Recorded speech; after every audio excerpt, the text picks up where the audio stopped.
For Module 5, we've been given 5 different short proses, all written by Raymond Carver.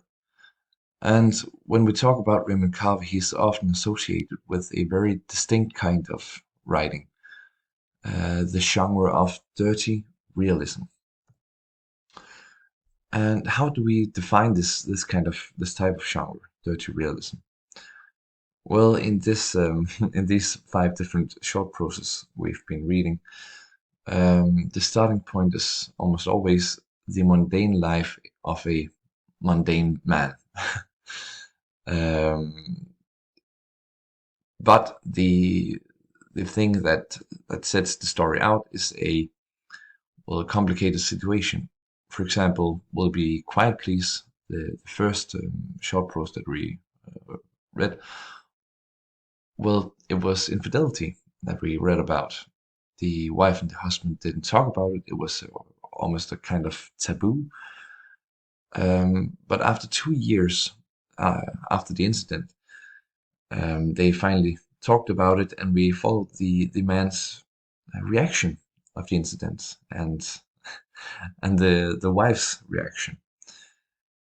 But we haven't been getting any ideas, motivations of the reactions directly from the text.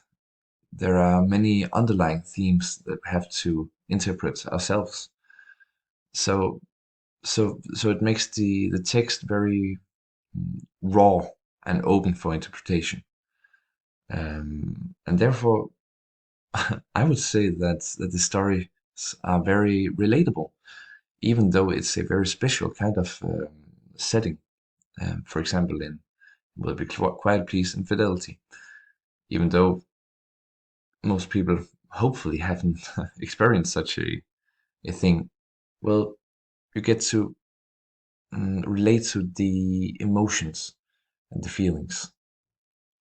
And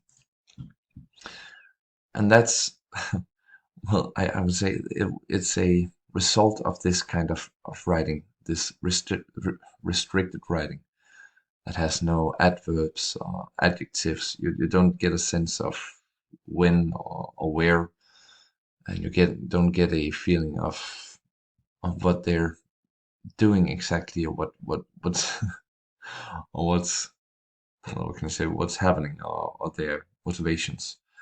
So I would say that the reason for this type of writing is that they, well, this Raymond Carson wants to create an open canvas, a blank canvas for the writer to fill with his own feelings, with the writer's with the reader's own experiences. So he will create a different kind of painting depending on which reader is reading the text.